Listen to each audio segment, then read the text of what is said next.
سوات میں صوبائی حکومت کی جانب سے ہاؤسنگ اسکیم اور میڈیا کالونی کا افتتاح کر دیا گیا۔ سوات کے نواحی علاقے دانگرام میں صوبائی وزیر ہاؤسنگ سوسائٹی امجد علی اور مشیر اطلاعات خیبر پختونخوا کامران بنگش نے 209 کنال اراضی پر مشتمل ہاؤسنگ سوسائٹی کا باقاعدہ افتتاح کر دیا ہے، جس میں سوات کے صحافیوں کے لیے 40 کنال اراضی مختص کر دی گئی ہے۔ اس موقع پر مشیر اطلاعات کامران بنگش کا کہنا تھا کہ سوات کے صحافیوں کا درینہ مطالبہ آج پورا ہو گیا۔ انہوں نے کہا کہ صوبہ بھر کے صحافیوں کے مسائل کو موجودہ حکومت سب سے اہم ترجیح دے رہی ہے، کیونکہ ہم صحافیوں کے مسائل سے بخوبی آگاہ ہے۔ انہوں نے بتایا کہ صحافی بھی اپنے اندر اتفاق و اتحاد پیدا کرے۔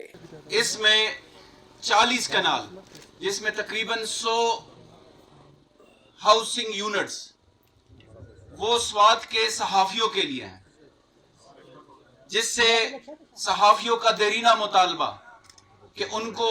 ہاؤسنگ کی فیسلٹیز ملے، یہ نہ صرف ادھر یہ ممکن ہو پایا آپ سب کے تعاون سے، منسٹر ڈاکٹر امجد علی خان صاحب کی قیادت میں، وزیر اعلیٰ محمود خان کی خصوصی ہدایات کے مطابق، بلکہ جتنی بھی ہماری ہاؤسنگ سوسائٹیز ہیں، اس میں اگر ہنگو ہے، جلوزئی ہے، نوشہرہ ہے، باقی پورے صوبے میں چترال سے لے کر ٹانگ ڈی ای خان تک،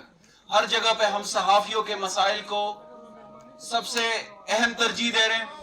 اور اس کے لیے ہاؤسنگ ڈپارٹمنٹ کا میں انتہائی مشکور ہوں کہ انہوں نے آپ سب کی اور ہماری درخواست کے اوپر میڈیا کی جو ہمارے پروفیشنلز ہیں ان کے لیے یہ جو 100 یونٹس ہیں یہ اپروو کرائیں۔ آپ کے جو مسائل ہیں ان سے ہم بخوبی باخبر ہیں،